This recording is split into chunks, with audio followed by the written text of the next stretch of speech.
Pamiarsa, Bali mekatah medue destinasi pariwisata, sinalih tunggilnya ni sane wentan ring desa utawi sane kesengguh desa wisata.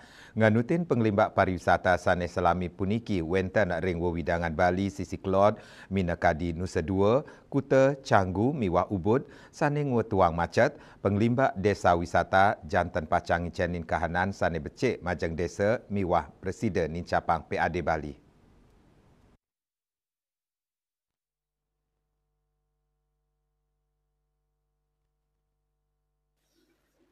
Panglimbakan makudang-kudang desa wisata Presiden kedadosang pilihan alternatif destinasi pariwisata anyar, sane Presiden nincapang kahanan ekonomi Kramo Bali, taler Presiden ngirangin kemacetan.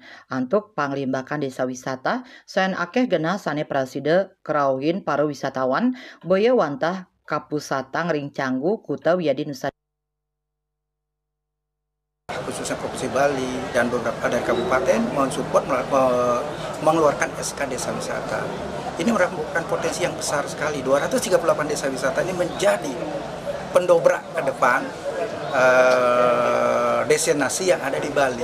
Ketika ini dikelola buat wisata asing, bisa dibagi atau menyebar ke beberapa tempat, tidak hanya di selatan, khususnya Kuta, Nusa Dua, apalagi Canggu, Ubud pun ada kemacetan. Kenapa? Dengan desa wisata yang ada, kita dibilang di Pemutaran, kita ada di Les, kita ada di beberapa tempat, ketika itu informasinya jelas, produknya bagus, mereka pasti akan pergi ke sana. Apalagi di desa itu sudah ada homestay. Tentu ini kan memberikan dampak yang positif membangun desa. Dan tentu BAD negara pun, khususnya Bali pun akan meningkat. Saputra Bali TV.